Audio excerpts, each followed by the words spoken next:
Episode 235, Chapter 14 of Dracula. Welcome to CraftLit, the podcast for crafters who love books.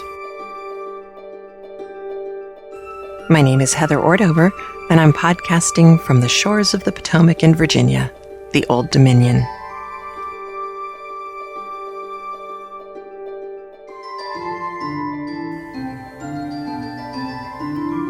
Episode 235, Sometimes a Cigar is Just. This episode of CraftLit is brought to you by Knit Circus, the online magazine featuring 3 rings of knitting, sewing, and fun. You can find out more by visiting www.knitcircus.com. Also, Cool for Cats, the new novel by Andrew C. Ordover. You can get it at amazon.com. Or find out more from the link in the show notes. And the big happy news I've been waiting to share with you. This week's show is brought to you by Audible. Please visit audiblepodcast.com/craftlit for your free audiobook download. So first today, I did want to remind you of our December incentives. Julie Tomaseva in the UK has graciously offered to put up 2 gorgeous patterns, a hat and mitten set. You can see pictures of them on the show notes at craftlit.com. If you donate to CraftLit during the month of December, and let me know your address if you would like to have a What Would Madame Defarge Knit bracelet sent to you, please do that. There is a button on the craftlit.com website that will take you to PayPal to make it all easy and reasonably painless for you and put you into the drawing for the knitting patterns. So hi, what's been happening out here in CraftLit land, you ask? Lots of different things. However, I am trying desperately to get all of the podcasts recorded so that they will load while I'm gone so that you won't miss any chapters of Dracula. And why am I doing this? Because I couldn't stand having to wait 3 or 4 weeks to hear the next few chapters, especially after you listen to the one today. And I just don't feel that it's fair for me to torture you in a way that I wouldn't want to be tortured myself. Somehow that just seems wrong. So I am going to be able to make some announcements and share some stuff with you today, and then not in the next few podcasts, which I think I mentioned last time. But I also wanted to apologize. Anybody who wrote to me in the last week since the last podcast went out, my computer started freaking out. I'm sure it was because I upgraded to the newest operating system, and it was very glitchy and very slow, and the cloud was really weird, and I was getting frustrated. And I dropped an iPad and cracked the screen. It was really just a bad week for computer products. I wound up spending an inordinate amount of the time on the phone with the support people and had to do a complete reinstall where they actually took control of my computer and did the reinstallation remotely for me. So in the middle of all of that, my mailbox had to get rebuilt like 4 or 5 times. And emails that had come in that I hadn't read got marked as read. So I may have completely missed emails from you. So don't feel like I'm ignoring you. If you have not heard back from me, or if you have not gotten your bracelet, drop me a line. You can write to heather@craftlit.com, and I will get right back to you as fast as I can with enormous apologies. I love technology when it works. And then there's the rest of the time. So before the computer took a nosedive, I was able to get onto Skype and talk with Stephanie Talent. Now, Stephanie's a designer that you may or may not know yet, but you will know her soon. She has a book coming out soon called California Revival Knitting. It is a style that is near and dear to my heart because it goes back to old school California, the kind of California that existed when I was born and has now pretty much been paved over. But it's a very interesting design style that, well, here, I'll let Stephanie explain it to you. Basically, if you were to go up to Hearst Castle or something like that, or go over to Catalina and see all, the casino or some of the older buildings, or even just go around through some of the older neighborhoods and the little Spanish bungalows, it's a co-opted style based originally on combination of like the mission style or the actual missions that were built here. And it has a variety of influences from Spanish to Mexican to a bit of Moroccan, and it's kind of like California, a mishmash of things. So, and it's just an architectural style I really like. And our own little house that we have, it's a 900 square foot little bungalow, and it just appeals to me. So, there's a lot of, as I recall from when I lived there, there was a lot of, it always reminded me a little bit of like the mission style and Frank Lloyd Wright always kind of blended in my mind. And I know there's the pattern, a pattern that you did. It's the one that's kind of a rust colored. There's the sweater that you wore in Rhinebeck. Aren't there like matching fingerless mitts that go with that? There's coordinated fingerless mittens, right? Okay. Right, and those were more inspired just by the wrought iron work that you see, and whether it's gates or window grills or what have you. Right. So that's pretty ubiquitous here with the style. Now, do you really have to go to a certain part of California to see this kind of style, or is it still scattered all over? No, it's all over the place. It's all over the place. And honestly, you don't even have to be in California to see it. Whether or not it's going to be a California revival style or a mission revival or a mission or anything, you can go to Florida. Around in the late 1920s, 1930s, if you look at kind of, and I'm not an expert on this, but if you have around the turn of the century, you have all the Victorian stuff, and then you have the arts and crafts movement, which was a backlash against manufactured frou-frou type of stuff, and that's when you're getting, the typical craftsman bungalows, lots of woodwork, darker, and then after that, people kind of segued more into a lot of more fanciful inspirations. So you would see like Tudor styles, like little Tudor style bungalows, or if you go to Cromwell, you can see a lot of like the little storybook cottages and things like that. And those were all the late teens through the 1920s sort of thing. So and then as you progress, you're getting more of the Art Deco stuff, and then some of the like the streamlined modern type of stuff. But the California, like the revival style or whatever you want to, think of it like the red tile style, but it's kind of one of those things where in and of itself, it's I don't think it's a superficial thing, because I think if you look back and look at the quality of the construction, even in like little kit houses and just the little details, you don't get those in houses today. No. But it was a fanciful take. It wasn't, it's like if somebody built a castle today, but they put all their, all the luxuries of home into it, as opposed to what a real, like living in a real castle would be like. Right. Kind of the same take. It was like, okay, we're going to evoke this style, or whether it's Tudor or Mission, or, sometimes you'll get like the Pueblo type of style, with the beams and everything that looks like a, Southwestern New Mexico type of style. And all kind of in the same time period. That's very interesting. So, I lived in 2 craftsman cottages in my lifetime, and they always had built-ins.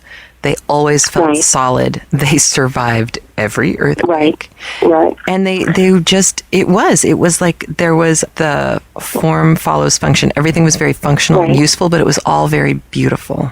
Beautiful, yeah. And that's like the William Morris quote, have nothing in your house that's not beautiful or serves a purpose. Forgive me, I just butchered that. But so let's talk about your knitting. Because here you are, you've burst onto the scene, you have this gorgeous book, and the book is gorgeous. And when is the book coming out? It should be out. We're hoping to get everything turned in by around Christmas time, and then hopefully mid-January, I'm hoping we'll be getting the hard copies done. But Shannon keeps telling me not to promise anybody that. But that's what we're still shooting for. All right, so we're not promising anything for Christmas. No, it's if anything, the PDF maybe, but it's still in tech editing, and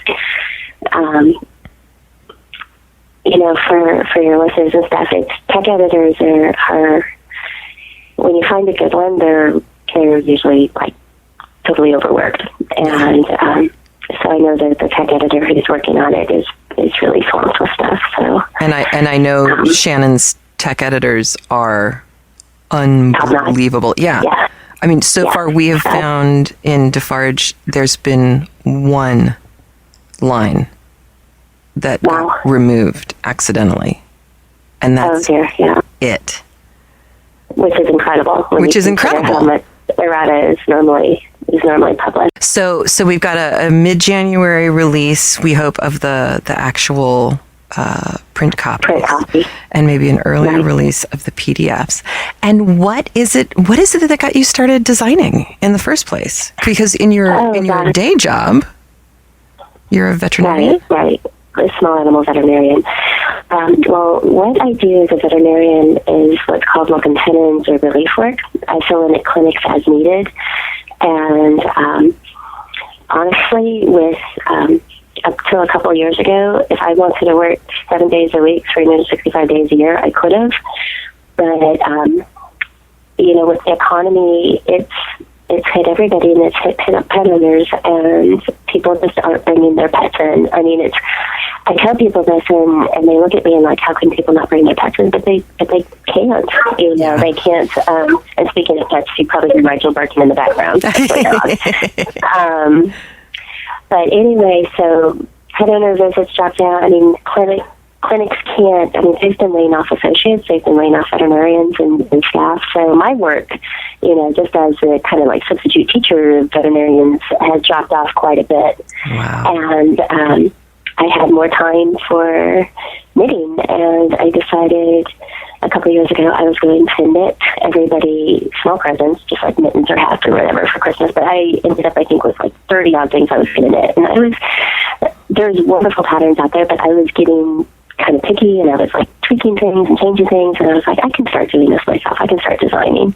And that's kind of where it took off. And then I'm pretty much a type A personality, so when I wasn't spending as much time working at clinics, I had to do something that would really keep me engaged and busy, and I just threw myself into designing, into learning different software for pattern presentation and all sorts of stuff. So that's kind of how that happened. But that's, it's kind of nice, because if work is going to drop off, it's really nice that you had something else that you went, well, here I can turn my focus to this. I can really make a positive thing out of it. And I love doing it. I mean, I love designing. I can't picture not designing. And, right. I mean, in an ideal world, I, do, 2 or 3 days a week, that stuff, and the rest of the time, designing stuff. So one of the things that it says on your signature line on your email is that you work with Knit Circus. So yes.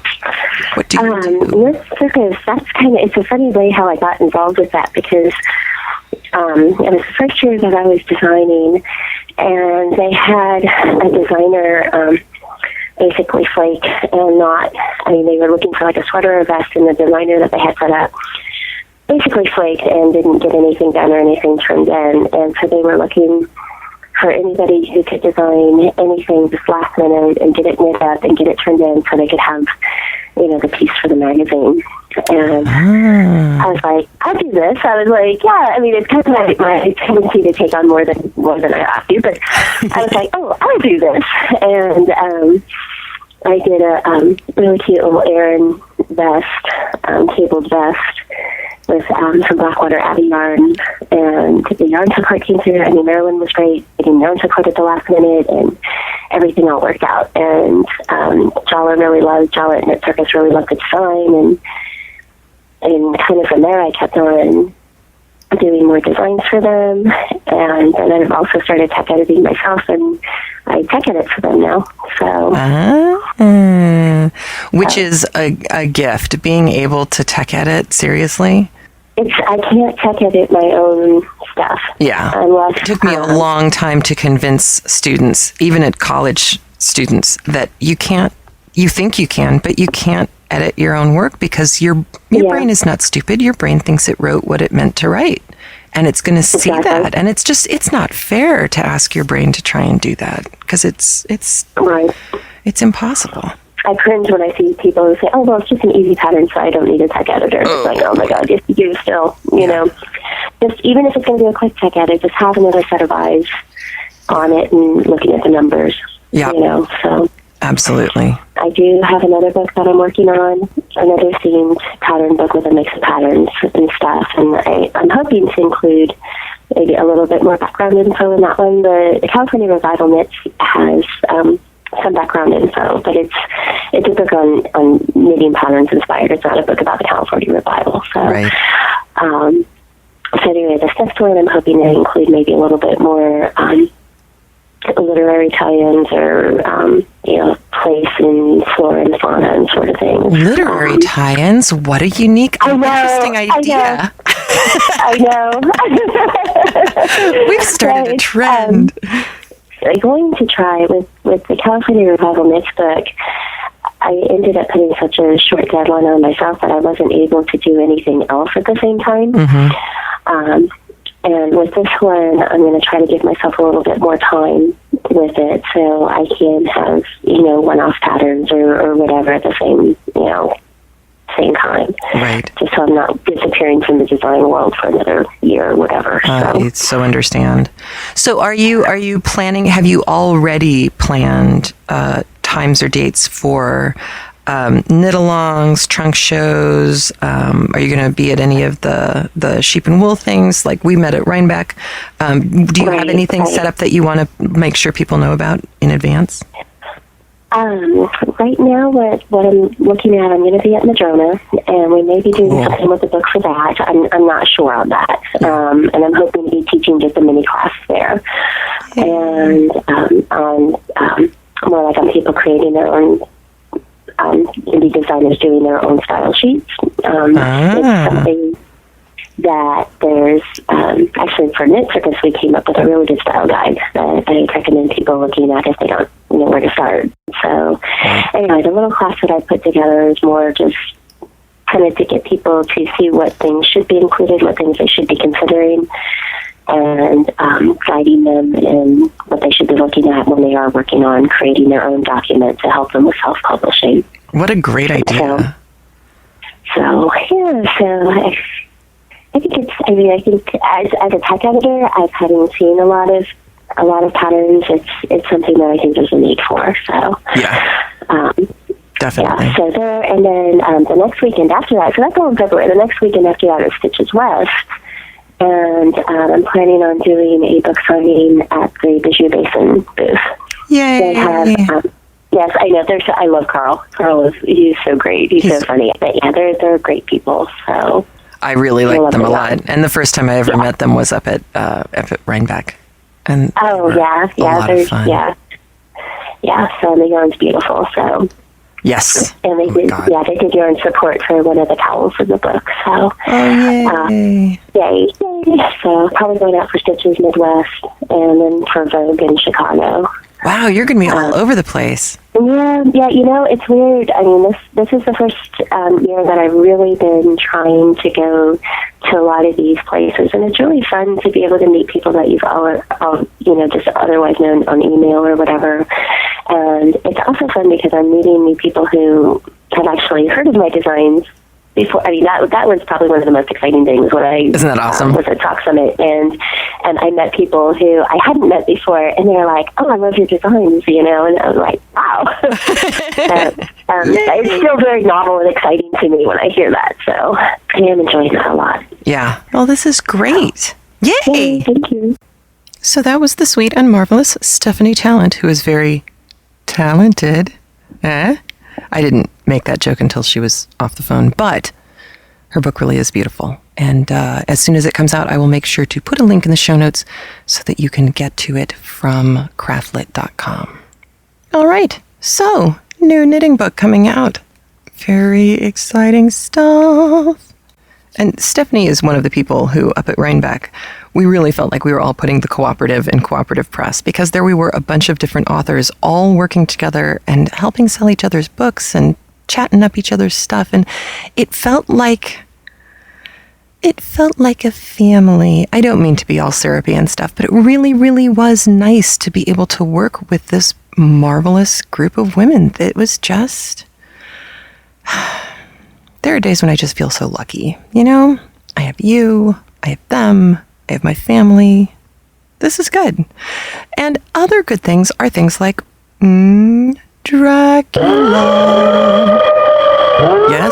Yes, here we are in Dracula land. And oh my goodness, if it doesn't start moving along now. I actually had to write down pages of notes because so much is starting to happen.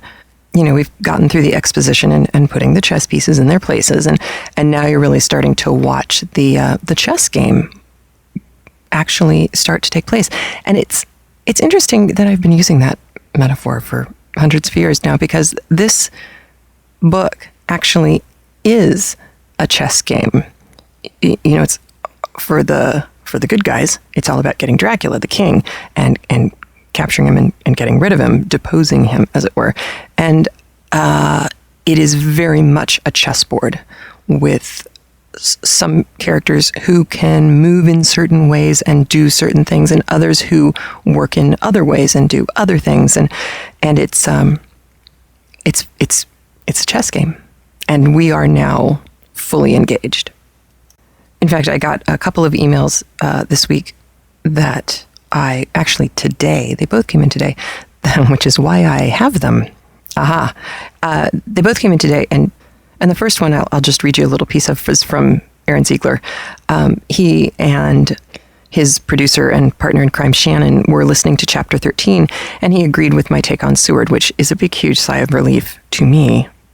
You know, you don't want to insult the guy who's reading the part for your podcast for free and all.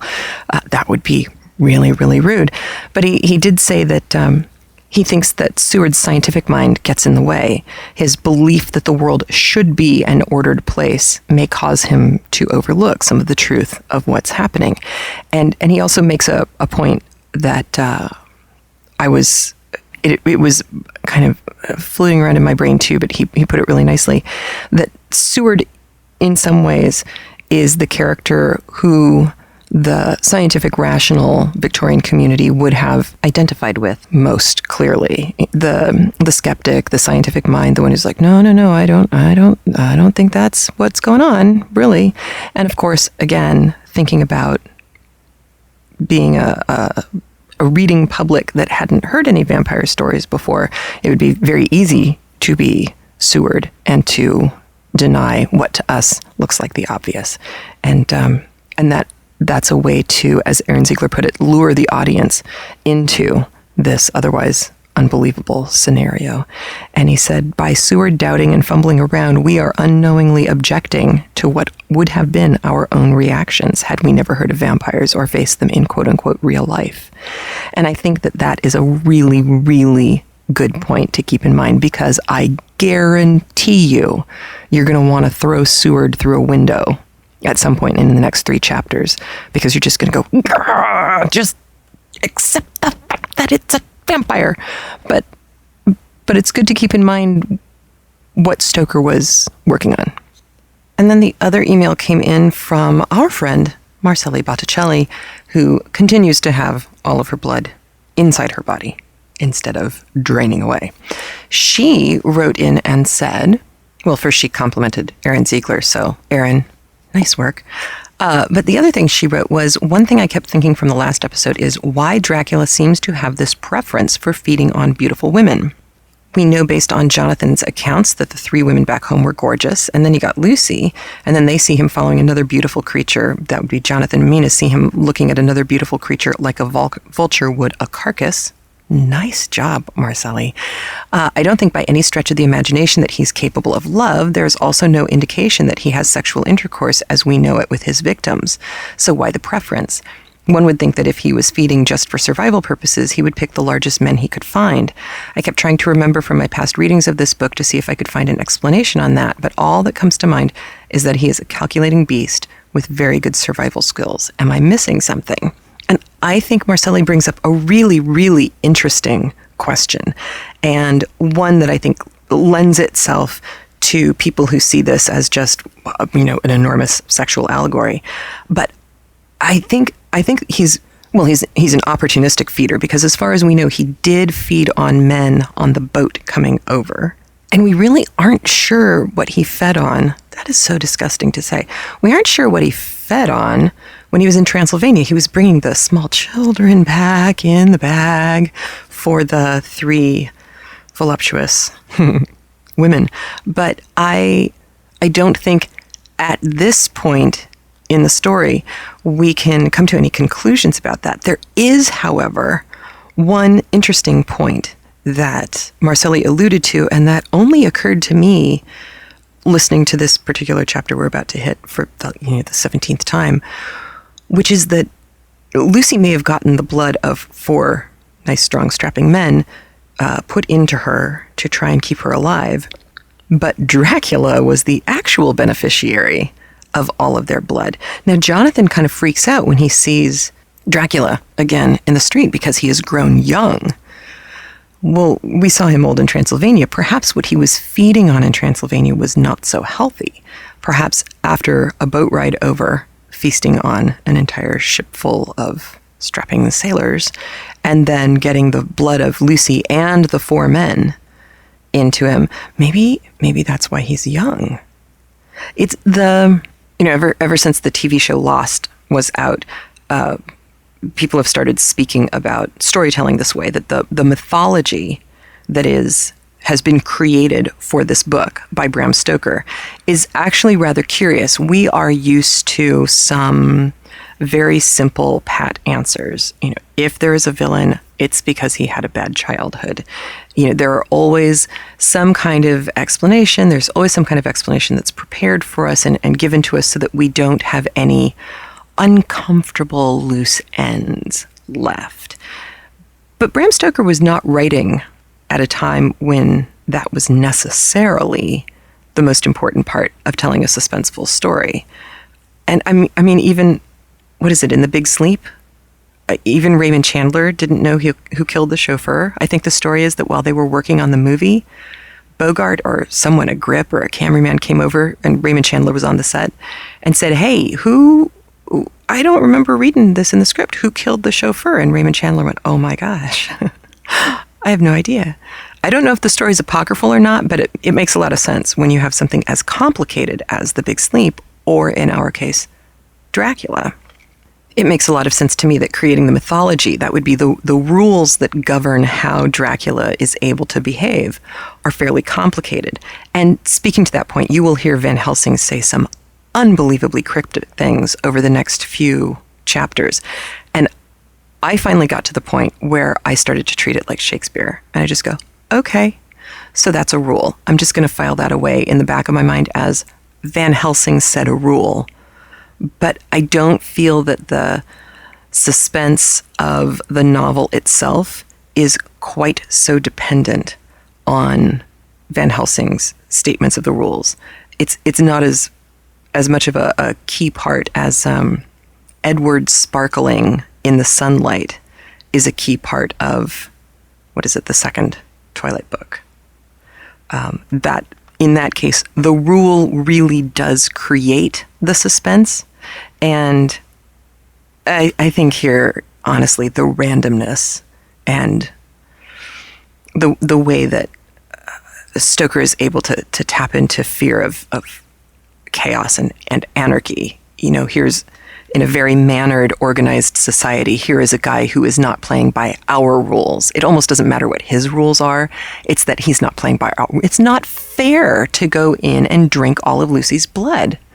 And I think that's where our horror comes from. All right, enough about that. A couple of terms that I wanted to share with you. You will hear Mina say à demain. It sounds like she says à demain, but it's à deux, two, main, hands. So it's taking something into both hands.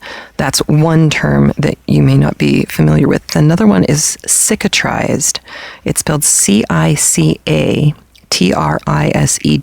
and it means that a scar has formed. So that you will hear from Seward. And then the only other thing I wanted to let you know is Stoker has really spread the narrative out across a large swath of countryside. I mean, from Transylvania to begin with, And then you have part of the story happening in London, part happening in Whitby, which is, 5.5 hours to the north, I think. And then the other part in Exeter, which is like on your way to Cornwall. So people are spread out. And at first I thought, well, that's kind of curious. But then I thought, well, no, maybe what he's trying to do is bring everyone in the country in so that there's some piece of the story that actively happens in or fits in their world, thus making it scarier. Because if you lived outside of London and read the book, it would be, well, if it all took place in London, you could write it off and say, well, vampires only happen in London, thank God, not here. But I think Stoker may have been trying to go for a little more fear than that. And so on that note, I will start you on chapter 14 of Dracula. We begin with Mina Harker's journal. 23rd September. Jonathan is better after a bad night. I am so glad that he has plenty of work to do, for that keeps his mind off the terrible things. And oh, I am rejoiced that he is not now weighed down with the responsibility of his new position. I knew he would be true to himself, and now how proud I am to see my Jonathan rising to the height of his advancement, and keeping pace in all ways with the duties that come upon him. He will be away all day till late, for he said he could not lunch at home. My household work is done, so I shall take his foreign journal, and lock myself up in my room and read it. 24th September. I hadn't the heart to write last night. That terrible record of Jonathan's upset me so. Poor dear! How he must have suffered, whether it be true or only imagination. I wonder if there is any truth in it at all. Did he get his brain fever and then write all those terrible things, or had he some cause for it all? I suppose I shall never know, for I dare not open the subject to him. And yet that man we saw yesterday, he seemed quite certain of him, poor fellow. I suppose it was the funeral upset him and sent his mind back on some train of thought. He believes it all himself. I remember how on our wedding day he said, "Unless some solemn duty come upon me to go back to the bitter hours, asleep or awake, mad or sane." There seems to be through it all some thread of continuity. That fearful Count was coming to London. If it should be, and he came to London, with its teeming millions, there may be a solemn duty, and if it come we must not shrink from it. I shall be prepared.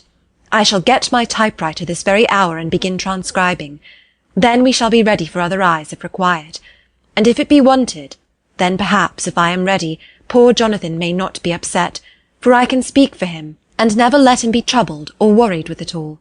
If ever Jonathan quite gets over the nervousness, he may want to tell me of it all, and I can ask him questions and find out things, and see how I may comfort him. Letter Van Helsing to Miss Harker, September 24th. Confidence.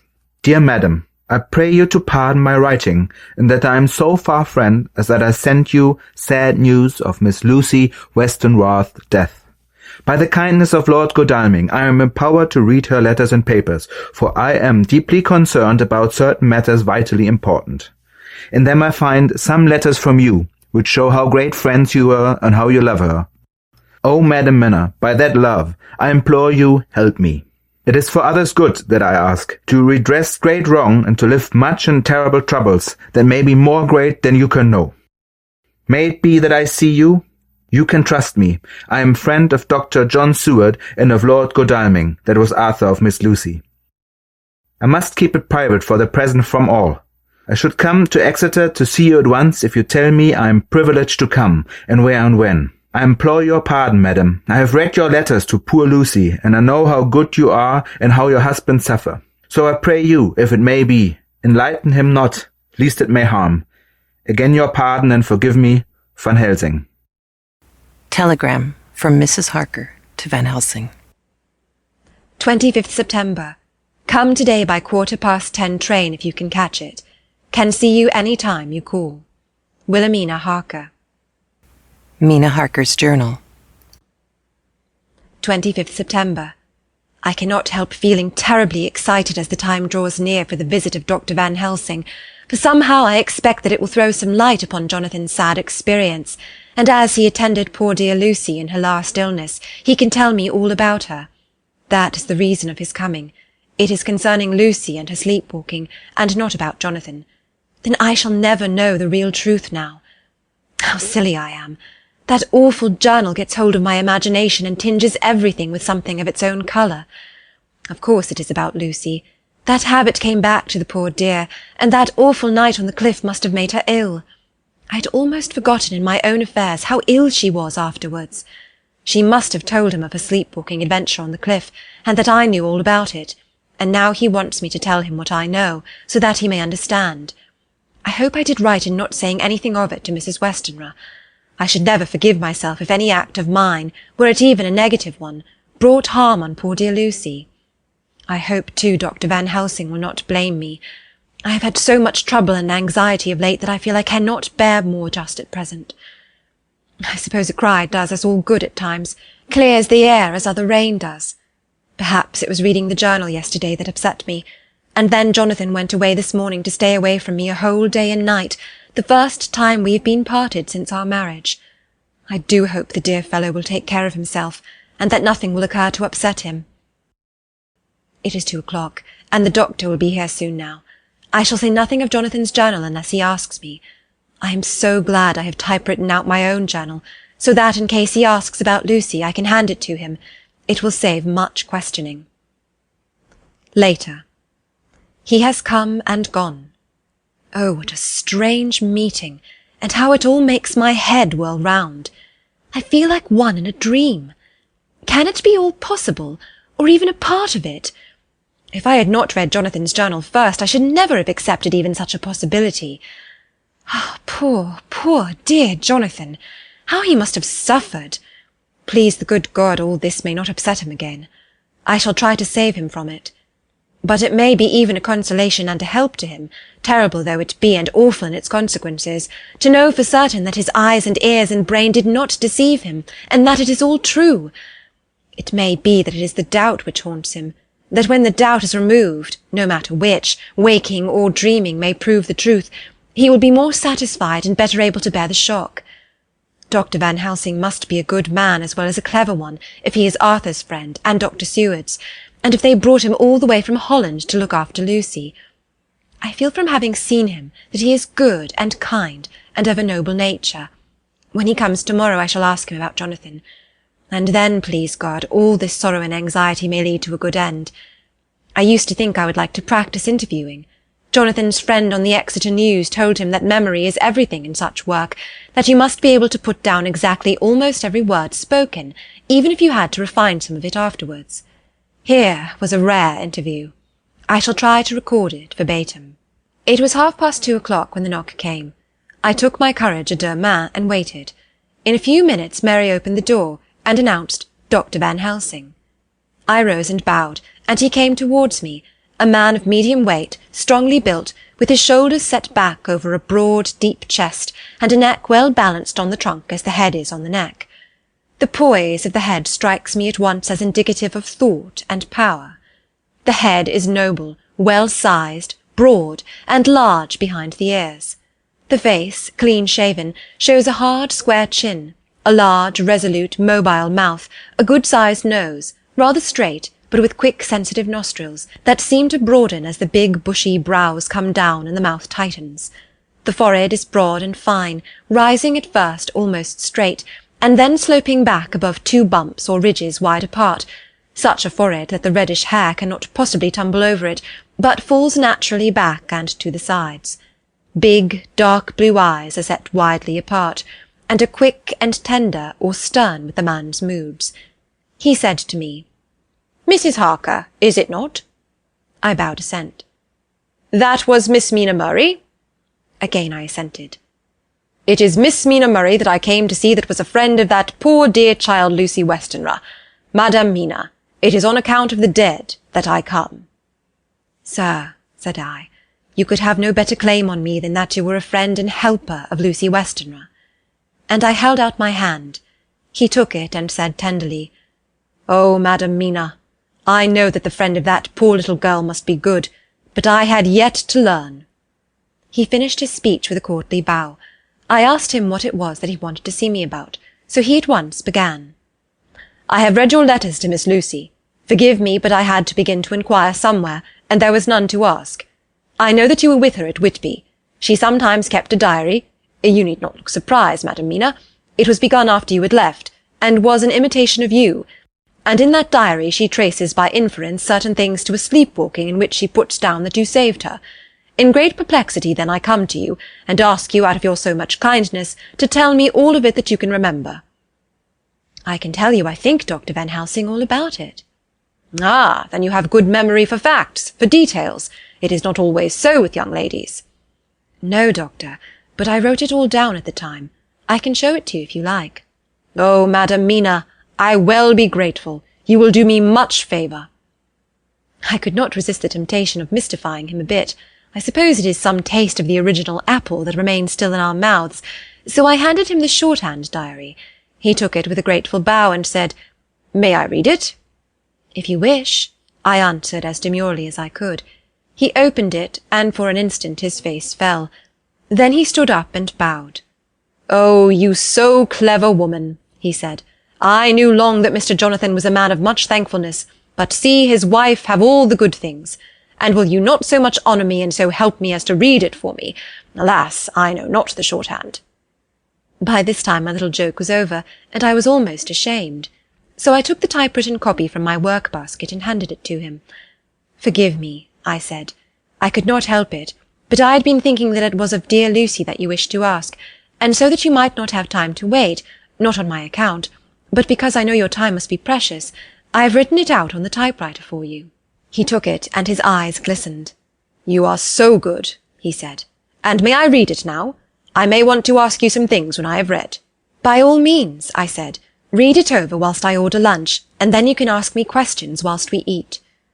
He bowed and settled himself in a chair with his back to the light, and became so absorbed in the papers, whilst I went to see after lunch chiefly in order that he might not be disturbed. When I came back, I found him walking hurriedly up and down the room, his face all ablaze with excitement. He rushed up to me and took me by both hands. "Oh, Madam Mina," he said, "how can I say what I owe to you? This paper is as sunshine. It opens the gate to me. I am dazed, I am dazzled with so much light, and yet clouds roll in behind the light every time. But that you do not, you cannot comprehend. Oh, but I am grateful to you, you so clever woman. Madame," he said this very solemnly, "if ever Abraham Van Helsing can do anything for you or yours, I trust you will let me know. It will be pleasure and delight if I may serve you as a friend, but all I have ever learned, all I can ever do shall be for you and those you love. There are darknesses in life, and there are lights. You are one of the lights. You will live a happy life and a good life, and your husband will be blessed in you." "But, Doctor, you praise me too much, and you do not know me." "Not know you? I, who am old and who have studied all my life men and women, I who have made my specialty the brain and all that belongs to him, and all that follow from him? And I have read your diary that you have so goodly written for me, and which breathes out truth in every line. I who have read your so sweet letter to poor Lucy of your marriage and your trust, not know you? Oh, Madam Mina, good women tell all their lives, and by day and by hour and by minute such things that angels can read. And we men who wish to know have in us something of angels' eyes. Your husband is noble nature, and you are noble too, for you trust, and trust cannot be where there is mean nature. And your husband, tell me of him. Is he quite well? Is all that fever gone, and is he strong and hearty?" I saw here an opening to ask him about Jonathan, so I said, "He was almost recovered, but he has been greatly upset by Mr. Hawkins's death." He interrupted. "Oh, yes, I know, I have read your last 2 letters." I went on. "I suppose this upset him, for when we were in town on Thursday last he had a sort of shock." "A shock? And after brain fever so soon? That is not good. What kind of shock was it?" "He thought he saw someone who recalled something terrible, something which led to his brain fever." And here the whole thing seemed to overwhelm me in a rush, the pity for Jonathan, the horror which he experienced, the whole fearful mystery of his diary, and the fear that has been brooding over me all since, all came in a tumult. I suppose I was hysterical, for I threw myself on my knees and held up my hands to him, and implored him to make my husband well again. He took my hands and raised me up and made me sit on the sofa, and sat by me. He held my hand in his, and said to me with, oh, such infinite sweetness, "My life is a barren and lonely one, and so full of work that I have not had much time for friendships. But since I have been summoned to hear by my friend John Seward, I have known so many good people and seen such nobility that I feel more than ever, and it has grown with my advancing years, the loneliness of my life. Believe me, then, that I come here full of respect for you, and you have given me hope. Hope, not in what I am seeking of, but that there are good women still left to make life happy, good women, whose lives and whose truths may make good lesson for the children that are to be. I am glad that I may be here of some use to you. For if your husband suffer, he suffer within the range of my study and experience. I promise you that I will gladly do all for him that I can, all to make his life strong and manly, and your life a happy one. Now you must eat. You are overwrought and perhaps over-anxious. Husband Jonathan would not like to see you so pale, and what he like not where he love is not to his good. Therefore for his sake you must eat and smile. You have told me about Lucy, and so now we shall not speak of it, lest it distress. I shall stay in Exeter tonight, for I want to think much over what you have told me, and when I have thought I will ask you questions, if I may. And then, too, you will tell me of husband Jonathan's trouble so far as you can, but not yet. You must eat now. Afterwards you shall tell me all. After lunch, when we went back to the drawing-room, he said to me, "And now tell me all about him." When it came to speaking to this great learned man, I began to fear that he would think me a weak fool, and Jonathan a madman. That journal is all so strange, and I hesitated to go on. But he was so sweet and kind, and he had promised to help, and I trusted him. So I said, "Dr. Van Helsing, what I have to tell you is so queer that you must not laugh at me or at my husband. I have been since yesterday in a sort of fever of doubt. You must be kind to me, and not think me foolish that I have even half believed some very strange things." He reassured me by his manner as well as his words when he said, "Oh, my dear, if you only know how strange is the matter regarding which I am here, it is you who would laugh. I have learned not to think little of anyone's belief, no matter how strange it may be. I have tried to keep an open mind, and it is not the ordinary things of life that could close it, but the strange things, the extraordinary things, the things that make one doubt if they be mad or sane." "Oh, thank you 1,000 times. You have taken a weight off my mind. If you will let me, I shall give you a paper to read. It is long, but I have typewritten it out. It will tell you my trouble and Jonathan's. It is the copy of his journal when abroad, and all that happened. I dare not say anything of it. You will read for yourself and judge. And then when I see you, perhaps you'll be very kind and tell me what you think." "I promise," he said as I gave him the papers. "I shall in the morning, as soon as I can, come to see you and your husband, if I may." "Jonathan will be here at 11:30, and you must come to lunch with us and see him then. You could catch the quick 3:34 train, which will leave you at Paddington before 8. He was surprised at my knowledge of the trains off-hand, but he does not know that I have made up all the trains to and from Exeter, so that I may help Jonathan in case he is in a hurry. So he took the papers with him and went away, and I sit here thinking, I don't know what. Letter by hand, Van Helsing to Miss Harker. September 25th, 6 o'clock. Dear Madam Mina, I have read your husband's so wonderful diary. You may sleep without doubt. Strange and terrible as it is true. I will pledge my life on it. It may be worse for others, but for him and you there is no dread. He is a noble fellow, and let me tell you from experience of men, that one who would do as he did in going down that wall into that room, aye, and going down a second time, is not one to be injured in permanence by a shock. His brain and his heart are all right, this I swear, before I have even seen him, so be at rest. I shall have much to ask him of other things. I am blessed that today I come to see you, for I have learned all at once so much that again I am dazzled more than ever, and I must think. Yours, the most faithful Abraham Van Helsing. Letter, Mrs. Harker to Van Helsing. 25th September, 6:30 p.m. My dear Dr. Van Helsing, 1,000 thanks for your kind letter, which has taken a great weight off my mind. And yet if it be true, what terrible things there are in the world, and what an awful thing if that man, that monster, be really in London. Oh, I fear to think. I have this moment, whilst writing, had a wire from Jonathan, saying that he leaves by the 6:25 tonight from Launceston, and will be here at 10:18, so that I shall have no fear tonight. Will you, therefore, instead of lunching with us, please come to breakfast at 8 o'clock, if this be not too early for you? You can get away if you are in a hurry by the 10:30 train, which will bring you to Paddington by 2:35.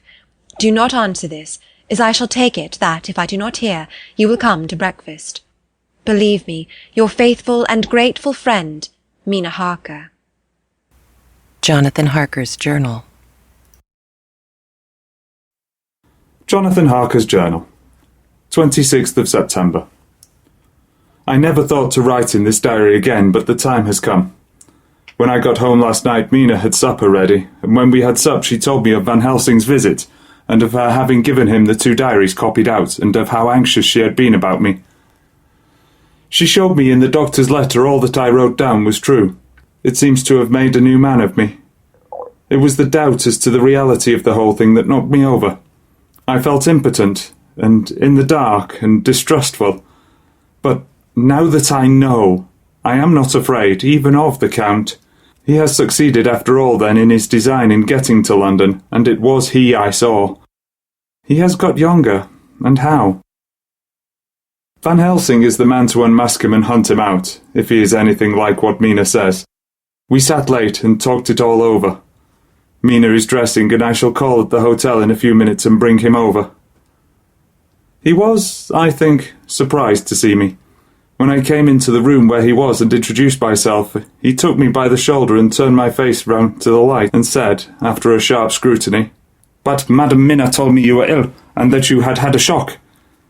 It was so funny to hear my wife called Madam Mina by this kindly, strong-faced old man.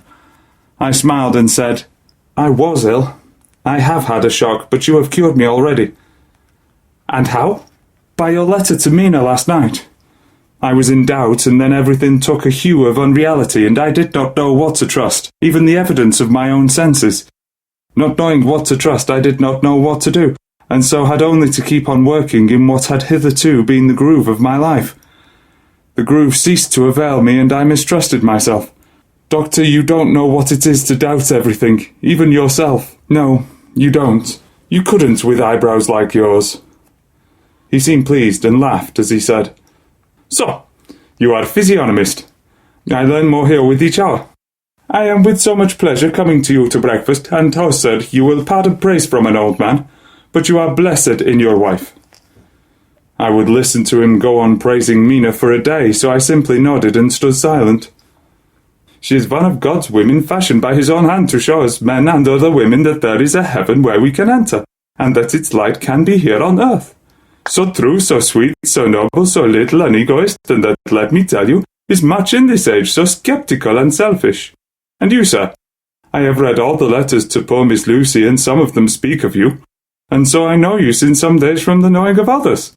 But I have seen your true self since last night. You will give me your hand, will you not, and let us be friends for all our lives?"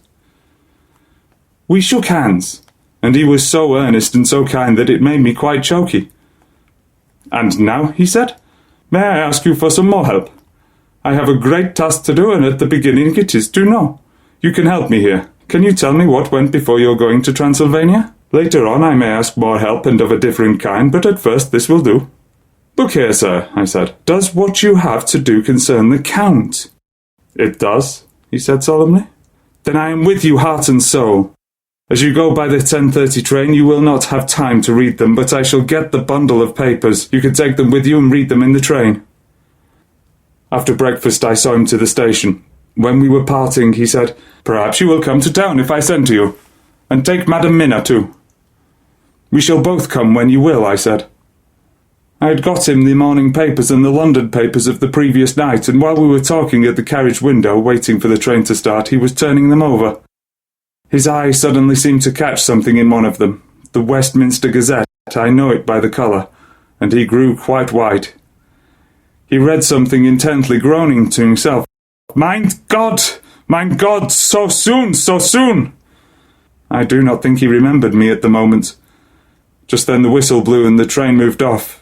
This recalled him to himself, and he leaned out the window and waved his hand, calling out, "Love to Madam Mina. I shall write so soon as ever I can." Dr. Seward's Diary, 26 September. Truly, there is no such thing as finality. Not a week since I said finis, and yet here I am starting fresh again, or rather going on with the record. Until this afternoon I had no cause to think of what is done.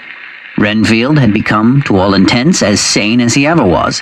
He was already well ahead with his fly business, and he had just started in the spider line also, so he had not been of any trouble to me.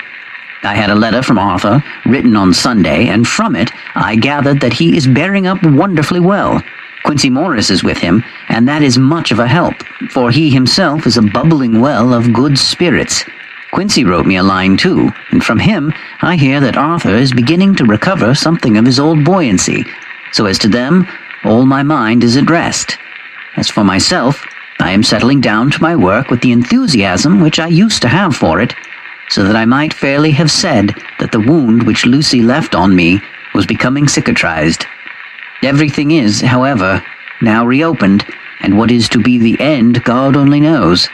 I have an idea that Van Helsing thinks he knows too, but he will only let out enough at a time to whet curiosity. He went to Exeter yesterday and stayed there all night. Today he came back and almost bounded into the room about 5:30 o'clock and thrust last night's Westminster Gazette into my hand. "What do you think of that?" he asked as he stood back and folded his arms. I looked over the paper, for I really did not know what he meant, but he took it from me and pointed out a paragraph about children being decoyed away at Hampstead. It did not convey much to me until I reached a passage where it described small puncture wounds on their throats. An idea struck me and I looked up. "Well," he said, "it is like poor Lucy's. And what do you make of it?" "Simply that there is some cause in common. Whatever it was that injured her has injured them." I did not quite understand his answer. "That is true indirectly, but not directly." "How do you mean, Professor?" I asked. I was a little inclined to take his seriousness lightly, for after all, 4 days of rest and freedom from burning, harrowing anxiety does help to restore one's spirits. But when I saw his face, it sobered me. Never, even in the midst of our despair about poor Lucy, had he looked more stern. "Tell me," I said. "I can hazard no opinion. I do not know what to think, and I have no data on which to found a conjecture. Do you mean to tell me, friend John, that you have no suspicion as to what poor Lucy died of, not after all the hints given, not only by events but by me? Of nervous prostration following a great loss or waste of blood. And how was the blood lost or wasted?" I shook my head. He stepped over and sat down beside me and went on. "You are a clever man, friend John. You reason well, and your wit is bold, but you are too prejudiced. You do not let your eyes see nor your ears hear, and that which is outside your daily life is not of account to you. Do you not think that there are things which you cannot understand and yet which are? That some people see things that others cannot, but there are things old and new which must not be contemplated by men's eyes, because they know or think they know something which other men have told them. It is the fault of our science that it wants to explain all, and if it explain not, then it says there is nothing to explain. But yet we see around us every day the growth of new beliefs, which think themselves new, and which are yet but the old, which pretend to be young, like the fine ladies at the opera. I suppose now you do not believe in corporal transference, no? Nor in materialization, no? Nor in astral bodies, no? Nor in the reading of thought, no? Nor in hypnosis. "Yes," I said. "Charcot has proved that pretty well." He smiled as he went on. "Then you are satisfied as to it, yes? And of course then you understand how it act, and can follow the mind of the great Charcot, alas that he is no more, into the very soul of the patient that he influence, no?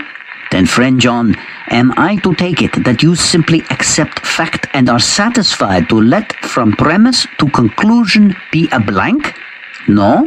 Then tell me, for I am a student of the brain, how you accept hypnotism and reject thought reading. Let me tell you, my friend, that there are things done today in electrical science which would have been deemed unholy by the very men who discovered electricity, who would themselves not so long before been burned as wizards. There are always mysteries in life. Why was it that Methuselah lived 900 years and old Pa 169, and yet that poor Lucy, with 4 men's blood in her poor veins, could not live even one day. For had she lived one more day, we could have saved her. Do you know all the mysteries of life and death? Do you know the altogether of comparative anatomy, and can say wherefore the qualities of brutes are in some men and not in others? Can you tell me why, when other spiders die small and soon, that one great spider lived for centuries in the tower of the old Spanish church, and grew, till on descending he could drink the oil of all the church lamps? Can you tell me why in the Pampas, aye, and elsewhere, there are bats that come out at night and open the veins of cattle and horses and suck dry their veins? How in some islands of the western seas there are bats which hang on the trees all day, and those who have seen describe as like giant nuts or pods, and that when the sailors sleep on the deck because that it is hot, flit down on them, and then in the morning are found dead men, white as even Miss Lucy was? Good God, Professor, I said, starting up. Do you mean to tell me that Lucy was bitten by such a bat, and that such a thing is here in London in the 19th century? He waved his hand for silence and went on. Can you tell me why the tortoise live more long than generations of men? Why the elephant goes on and on till he have seized dynasties? And why the parrot never die only of bite of cat, of dog, or other complaint? Can you tell me why men believe in all ages and places that there are men and women who cannot die? We all know, because science has vouched for the fact, that there have been toads shut up in rocks for thousands of years, shut in one so small hole that only hold him since the youth of the world. Can you tell me how the Indian fakir can make himself to die and have been buried, and his grave sealed, and corn sowed on it, and the corn reaped and be cut, and sown and reaped and cut again? And then men come and take away the unbroken seal, and that there lie the Indian fakir, not dead, but rise up and walk among them as before. Here I interrupted him. I was getting bewildered.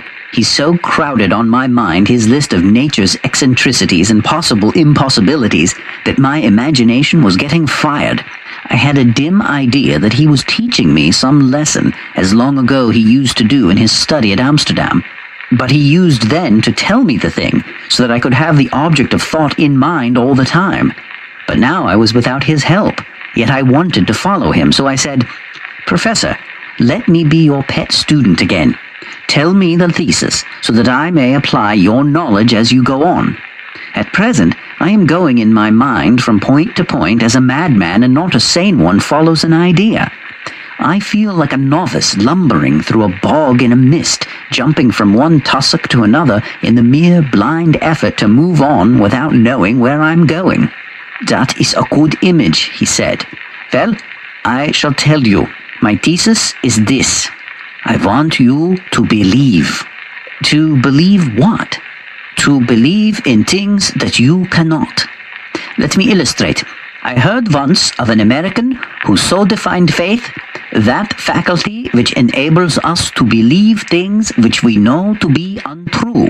For one, I followed that man. He meant that we shall have an open mind and not let a little bit of truth check the rush of the big truth like a small rock does a railway track. We get the small truth first. Good. We keep him and we value him. But all the same, we must not let him think himself all the truth in the universe. Then you want me not to let some previous conviction injure the receptivity of my mind with regard to some strange matter. Do I read your lesson right? Ah, you are my favorite pupil still. It is worth to teach you. Now that you are willing to understand, you have taken the first step to understand. You think then that those so small holes in the children's throat were made by the same that made the holes in Miss Lucy? Well, I suppose so. He stood up and said solemnly, Then you are wrong. Oh, would it were so. But alas, No, it is verse. Far, far verse. In God's name, Professor Van Helsing, what do you mean? I cried. He threw himself with a despairing gesture into a chair and placed his elbows on the table, covering his face with his hands as he spoke. They were made by Miss Lucy. So I had a weird technical glitch. I had to move a lot of audio from before the chapters to after the chapters because I've listened to chapter 12, 13, 14, 15, 16, and 17 like 20 times over the last 2 or 3 weeks. And even with all of my notes, I had forgotten that Van Helsing doesn't say that Lucy is the bloofer lady until the end of this chapter. I thought it was after the Westminster Gazette, which, by the way, the paper, the Westminster Gazette, real paper, the newsprint was green. That's why Jonathan Harker says, I knew it by its color. Isn't that cool? So the audio that follows was originally supposed to be before this chapter, and as a consequence, there are things that I will say like, Mina will say such and such, and you've just heard it. So forgive me for that. I just wove that blasted bloofer lady stuff all the way throughout this part of the conversation, and so I had to move it. I really didn't want to re-record it again. I'd already lost too much audio. So forgive me. I know it means you had to wait until now for the title of the podcast. Sometimes a cigar is just to make any sense, because now we are going to be talking about, yes, you guessed it, sex. Because it's going to rear its ugly head. And certainly any literary criticism that you read written about Dracula that's been, written in the last 45 or 50 years, you're going to read about how this is all the pesky patriarchy wrestling with how the evils of a sexualized woman or whatever. And I really, I feel like I'm walking a very cautious line.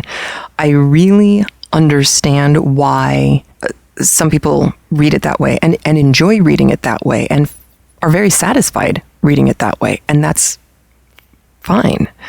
But I like to try and put myself into Bram Stoker's mindset and an author's mindset when writing a story. And of course, he's setting out to write just a really good suspense novel. I've never met an author, and I've never heard of an author who is any good, who sits down and says, I think I want to write a sexual allegory about how women should really just wear a chastity belt. I don't think anyone sets out to do that. I think sometimes with some authors, it becomes clear after a while that something that was bugging them is coming out in the book, and they realize that they have written a book with intense symbolism and things like that. And that's just because they're a really good writer, not because Nathaniel Hawthorne sat down and said, I am going to write a book that begins with a symbol of a rose, and that rose is going to symbolize, I just think most writers want to tell a good story. So if we work from that as our first principle, then it makes perfect sense that the unconscious mind of Bram Stoker would be wrestling with sexual politics of the day, which were very prominent. Women were agitating for the vote.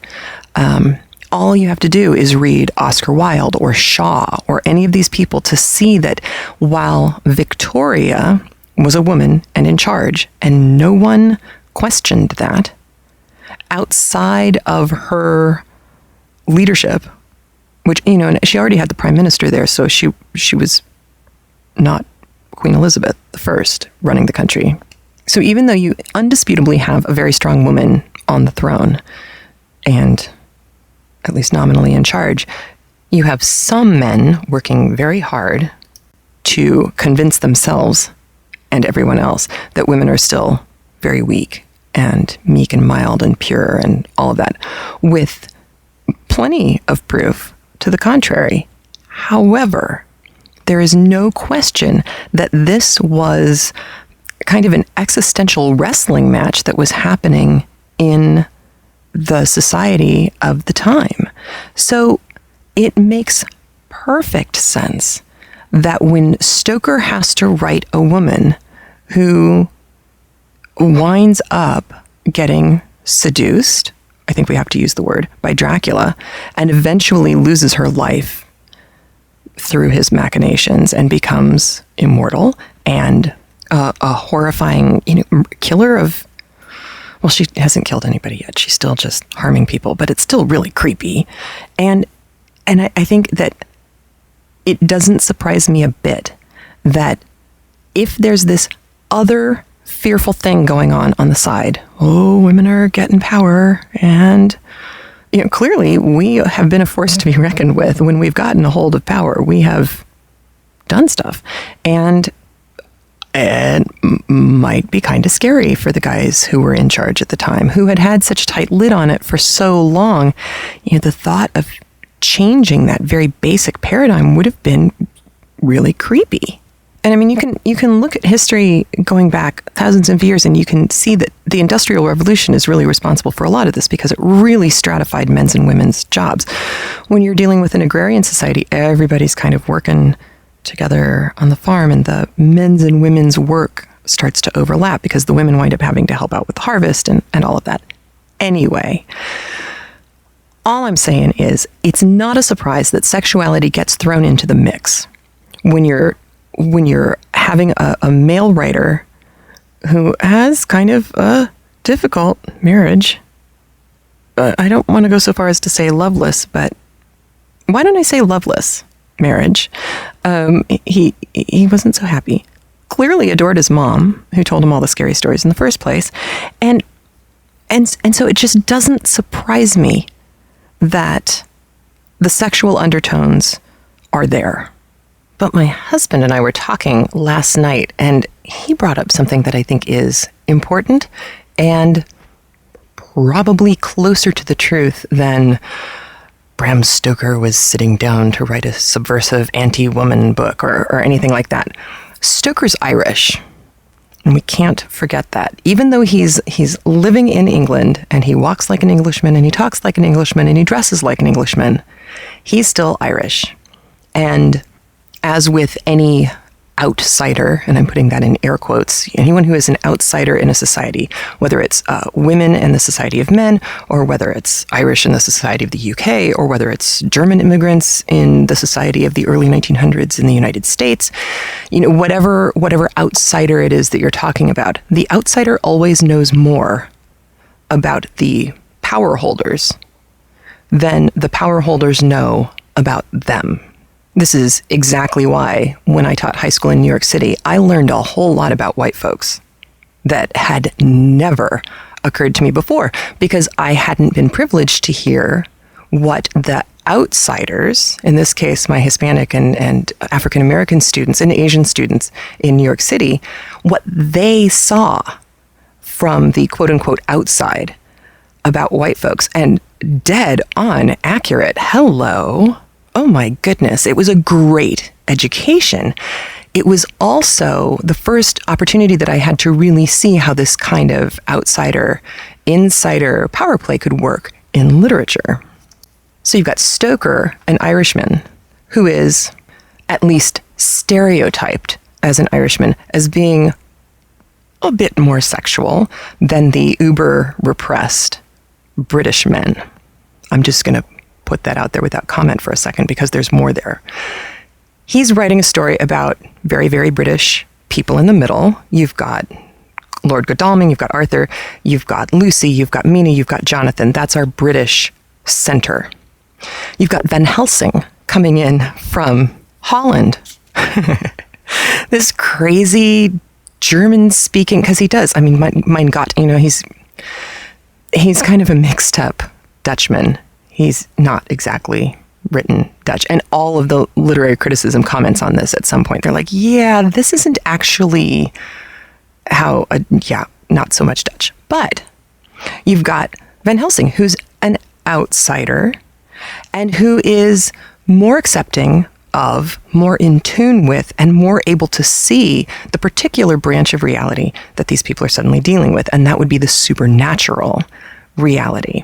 So you've got Stoker commenting on the ultra-rational, British, kind of uptight a superstructure of British society, from kind of upper middle class Jonathan and Mina, and upper class Godalming and Lucy, and you've got Van Helsing coming in from the outside, who's just wicked crazy, and you'll hear him say crazier and crazier things as we go on, and then you've got Dracula, far in the east, in the who was it? Edward Said, who wrote the Orientalism book. Oh God, I can't remember the name of it.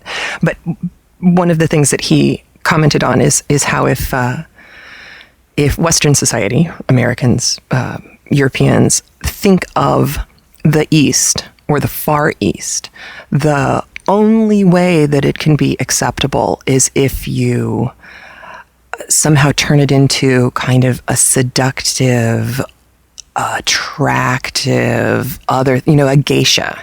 This is the only acceptable vision for Western iconography, or for Western art, or for Western minds to be able to handle. Because if you allow them to be more fully human, then suddenly they're real, and some people would think a threat, and that would be very scary. And so people just kind of infantilize or turn people who are different from them into children, just like you see happening with women.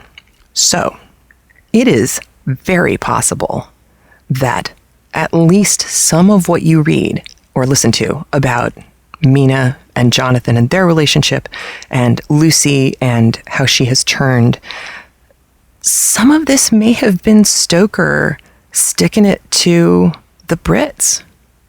I haven't read that anywhere, but as soon as my husband said that, I thought, oh my gosh, that's just as likely as anything else. And that actually, I think, makes a lot more sense than him sitting down and saying, I'm going to write about how we need to repress our women, because that just doesn't strike me as Stoker. He does seem to have a wicked sense of humor, and this would be a very fun, almost tongue-in-cheek thing for him to have done. So all of that is fun and nifty, but one other thing that we need to remember is, as far as the story goes, we now have Van Helsing convinced that Lucy has become the Bloofer Lady, which is kind of creepy. And that means that Stoker has taken this image of a young woman, an attractive woman, a good woman, a pure woman, a chaste woman, all that stuff, and has taken the archetypal mother figure and has totally perverted it in the actions of, we're assuming, Lucy, that she is not nurturing children. She is actually sucking their blood. Now, she's not killing them, so, 1 point to Lucy, but that is supposed to be disturbing. And in this chapter, you will actually, it flies by, but you will hear Mina talk about this, about maternal instincts in women. You'll hear it in this chapter, and just let that ring a bell, because Lucy, instead of giving and sacrificing for children, it doesn't matter if you eat dinner, they need to eat dinner. The perversion of that into someone who's taking the blood out of the children and leaving them alive, but sickly and weak. And as you'll hear from Van Helsing over the next couple of chapters, at great risk, it's a creepy perversion. And I admit it, it's probably creepier because it's a young girl who we grew to like. I mean, she might have been silly and all of that, but she was certainly sweet. Nothing wrong with Lucy. I think she was more interesting as a character than Lucy Manette in Tale of Two Cities. So this is the maternal thing is creepy. And I think, again, if Stoker was out to unnerve us and create a lot of suspense, but really truly unnerve us, anytime you get unnerved or uncomfortable like that, it's because there's some kind of cognitive dissonance happening where two things do not match up. And this is one of those places where you like Lucy, but now she's feeding on children. And that's not what women do. That's it goes way beyond wrong. That's just sick. So now the only woman we have left for us, really, is Mina. And of course, she's married, which already makes her safe. And yet she still appears to be chaste and virtuous within her marriage, and Jonathan adores her, and everyone adores her, and everyone's going to continue to adore her. And Mina is going to continue to become a more and more interesting character. In our chapters today, she does some stuff that you will, if not laugh at, you will smile at, because she doesn't read like Lucy Manette. She is an interesting person who is quirky, and you haven't had a chance to see a lot of that yet, but you will today. And it's, just a little thing. There's subtle stuff, but it all starts to add up. But it is interesting that even within the confines of marriage, Mina isn't really allowed to be a sexual being either. At the same time, what cause would there be to discuss it? It's not like Bram Stoker is writing a Danielle Steele novel and going into the bedroom with Jonathan and fading to black. It's not that kind of book. But one would think, a healthy sexual relationship is part of a marriage, an adult relationship. Whether you're a woman married to a woman, or a man married to a man, or a woman married to a man, if you are in a loving, committed relationship and you're an adult, sexuality should probably be involved. And go back to the Bible. Anybody who's actually taken the time to read the Song of Solomon, yowza. We actually sang that in our high school choir. I kid you not. It was a 42-page piece of music, and they had edited it, but we did all wind up going home and reading, an entire book of the Bible just to see what the Song of Solomon thing was about. And I think we were all, at the ripe old age of 17, pretty surprised. So I think it is undeniable that sexuality starts to play a larger and larger role in the book. I also think that with Lucy, where Stoker was headed was the perversion of motherhood, much more than Lucy all of a sudden wants to kiss Arthur. Now, they way over-sexualized her in the Winona Ryder version, and I was really upset by what they did to Lucy. And by anyone's standards, even the Age of Innocence standards, asking your fiancé to kiss you is not a crime. It's kind of weird to do it in front of other people, but I think Stoker was really going towards the maternal thing. And that is where we will end for today. Next week and the week after, I am doing straight chapters and chapter talk, because I will be recording those episodes tomorrow. And so today, I am wishing you all the happiest of holidays, whatever your holidays may be. I hope they are filled with joy and warmth and laughter and good times. And if those things can be procured with your family around you, then I hope your family is there. Take care. I will be having a wonderful time too, and have a happy, happy New Year. I'll see you in 2012. Please remember to support the people who support CraftLit. Visit Knit Circus online magazine, offering 3 rings of knitting, sewing, and fun. You can check out the latest issue at www.knitcircus.com. And What Would Madame Defarge Knit? A new book of knit and crochet patterns coming to you from the CraftLit family. And please visit the blogs and sites of CraftLit supporters. Those links can be found in the sidebar of the show notes. The show notes can be found at craftlit.com. CraftLit can also be accessed by its own Android and iPhone application. You can purchase it at the iPhone or iTouch application store, or you can subscribe free at iTunes. CraftLit is made possible by the generous support of its listeners, and for that, I am truly grateful. And remember, if your hands are too busy to pick up a book, at least you can turn one.